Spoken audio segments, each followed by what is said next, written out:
Mwezi mtukufu wa Ramadhani hakikuwa tu kipindi cha toba na ibada, bali ni wakati ambao mioyo yetu inakumbushwa au ilikumbushwa kuonea huruma wenye uhitaji, kusaidiana na kuimarisha mshikamano katika jamii yetu.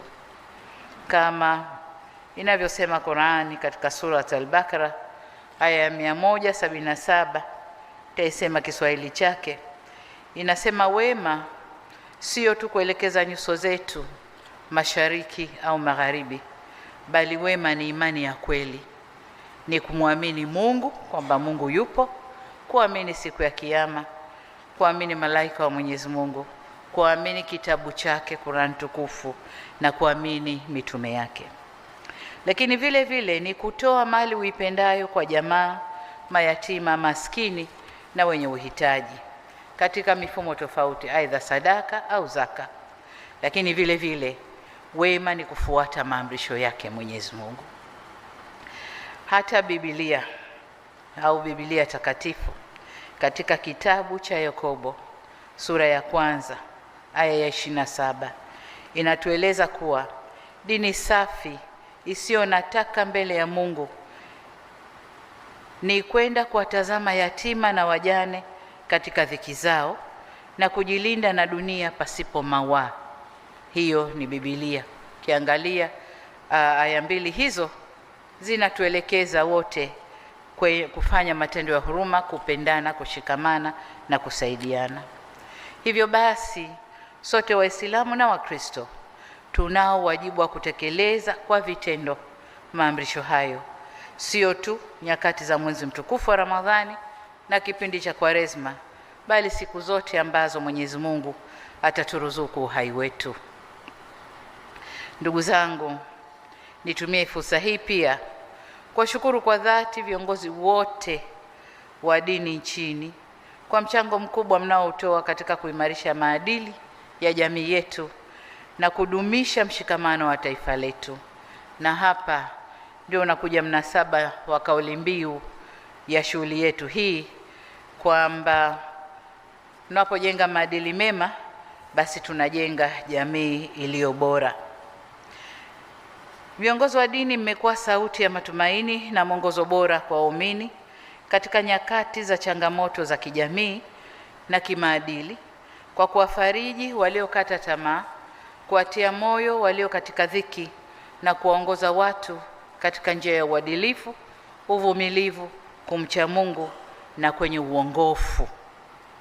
Ni ukweli usiofichika kwamba dini inapojenga maadili mema ya jamii, taifa hujenga msingi wa amani na maendeleo yake.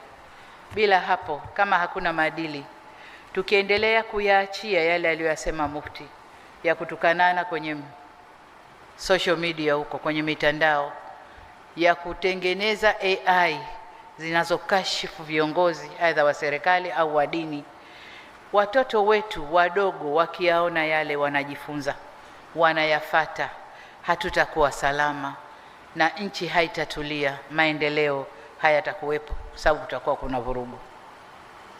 Hivyo ni waombe viongozi wetu wa dini na madhehebu mbalimbali kuendelea na jukumu hili muhimu la kuwajenga wananchi kiimani na kimaadili kama tulivyoelekezwa na vitabu vyetu, ili tuwe na taifa lenye amani, mshikamano, utulivu na ustahamilivu kwa manufaa ya kizazi cha sasa na kizazi kijacho. Ndugu zangu, katika nyakati hizi ambapo tunashuhudia migogoro na mivutano katika maeneo mbalimbali duniani, nchi yetu imeendelea kubaki salama na yenye amani. Hata hivyo, ni muhimu tukatambua kwamba si kila mtu anatamani kutuona katika hali ya amani, umoja na utulivu. Hivyo basi, ni vyema tukazidisha mshikamano na upendo kwa nchi na taifa letu na watu wake. Tuendelee na sifa yetu ya Tanzania ya amani.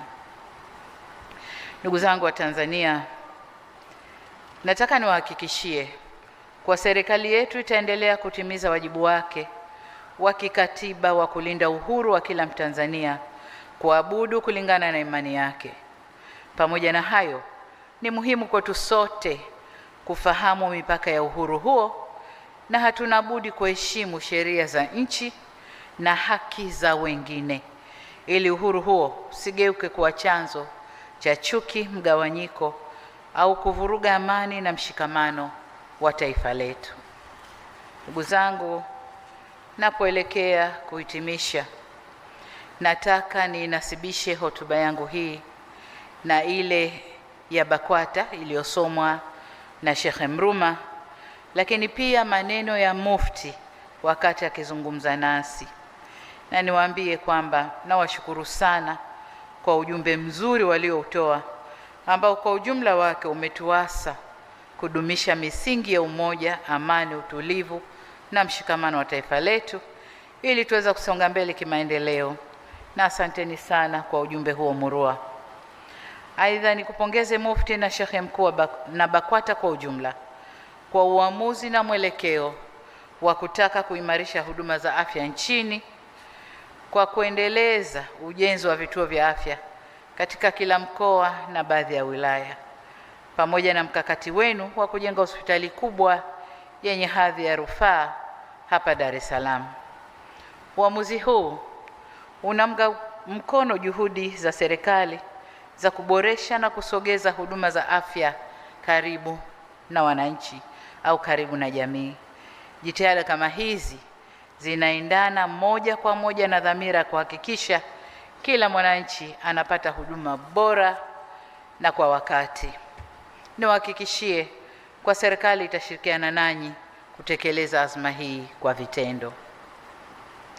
Aidha, nimelisikia ombi lenu na niwaambie tu kwamba nimelipokea na nitalifanyia kazi.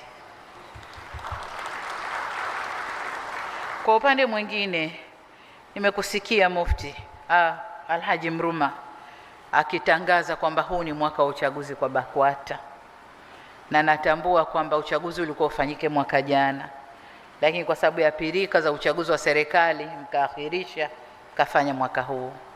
Wasia wangu kwenu, hakuna uchaguzi mdogo. Uchaguzi hata wa monitor wa darasa una vishindo vyake. Kwa hiyo na uchaguzi wa BAKWATA utakuwa na vishindo vyake. Niwaombe mwe watulivu, wastahamilivu na mchaguane kwa amani, na wale watakaochaguliwa basi wakiendeleze chombo hiki, na wale ambao hawatabahatika basi watoe ushirikiano katika kuiendeleza BAKWATA na kuwasimamia Waislamu. Baada ya kusema hayo, naomba sasa niwatakie Waislamu na wananchi wote nchini sikukuu njema ya Eid al-Fitri yenye furaha, amani na baraka tele.